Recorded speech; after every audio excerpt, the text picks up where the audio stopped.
అందరికీ వినాయక చవితి శుభాకాంక్షలు అండి. అందరూ బాగుండాలి, అందరూ నేను ఉండాలని మనస్ఫూర్తిగా కోరుకుంటున్నాను.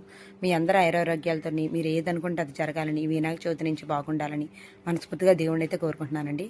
అలాగే పనులు అంటారా, పండగల్లో కన్నా పని చాలా ఎక్కువ ఉంటుందండి పండుగలోని. ఎప్పుడో దియం నుంచి వీడియో పెడదాం అనుకుంటున్నాను. ఎట్టకేలకే ఇప్పుడు కుదిరింది మాట అండి. ఎలా అయితే పెడుతున్నాను వీడియో, నేను ఏం వండాను ఏంటి అనేది మీకు అంతా ఫుల్గా చూపిస్తున్నాను చూడండి. ఇలా పాల తాలికలు అయితే చేసుకున్నానండి. ఇంకా అన్నీ చేసేసుకున్న తర్వాత ఇంకా రెడీ చేసేసాను. ఓ పక్కన పచ్చెనపప్పు ఉడుకుతుంది, ఓ పక్క నుంచి అయితే బెల్లం పాకం అరుగుతుంది మాట అండి. ఎన్ని పనులున్న ఆడవాళ్ళకి పని అవుతానే ఉంటుందండి. అసలు ఇది అయిన తర్వాత మళ్ళీ వంట ఎంత పని అండి. అసలు ఇది అవ్వింది కదా అని మన వాళ్ళు ఎవరైనా అవుతారండి? వంట చేసి పెట్టేదాకా కూడా భోజనం ఉండాలి. ఇవి వీటే, వాటి పనే. ఆడవాళ్ళకి అసలు పండగ వస్తుంది కానీ చాలా డబ్బుల పని అండి. గ్రీన్ కలర్ శారీ కట్టుకోవాలన్నారు. అసలు అంటే గ్రీన్ కలర్ అయితే కట్టుకోవాలన్నారు. గ్రీన్ కలర్ కట్టుకున్నారండి అందరూ చీరలు.